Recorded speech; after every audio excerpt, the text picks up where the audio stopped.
那继续来看这个艺人王大陆，今年的2月爆发着闪兵案，这个案件也未煞咧。检警今仔日展开着第3波的搜索，有几来出名的艺人拢互拘提到案，包括修杰楷、陈柏霖、甲 Energy 的苏维等等。其中，这个修杰楷甲陈柏霖面对着警方的时阵，情绪并无真大的波动，哪像早就有心理准备。另外，还有艺人昆达，目前人伫咧国外，警方会确定伊出入境的时间，甲拘提到案。上新的消息，这个修杰楷甲苏维拢以50万来交保。艺人陈柏霖伫乌色的报案，因为涉嫌闪做兵，再起红带登去警察局。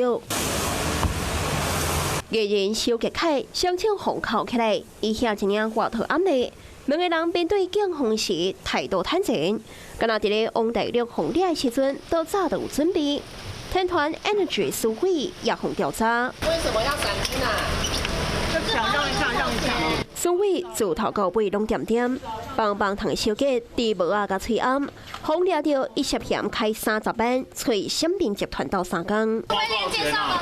不是有家族性遗传吗？王大陆的闪兵案继续通宵，新北检执行第3批搜索，其中有5个人拢是艺人，包括着陈柏霖、修杰楷、Energy 苏伟、棒棒糖的小姐，拢伫咧今仔日早起红带登去永和分局。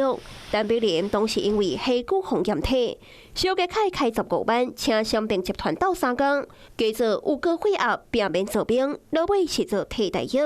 苏伟有地中海型并非状况，4个人拢互带登去，严格困难，目前隔离在加拿大。警方将要调查伊出入境的时间，将伊拘提到案。都容易变胖，吃太咸容易水肿。你知道你们的客人都去洗肾吗？这是陈柏霖40岁了后的头一出作品。随着剧情，伊也对冷淡的大明星变大心的查甫人，甲即卖的模样差真多。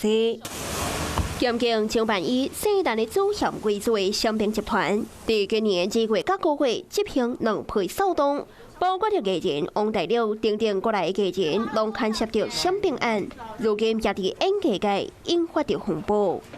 Hello， 我是林仙怡。想要抢先掌握最及时的新闻资讯吗？赶快订阅、按赞、开启小铃铛，锁定华视新闻 YouTube 频道。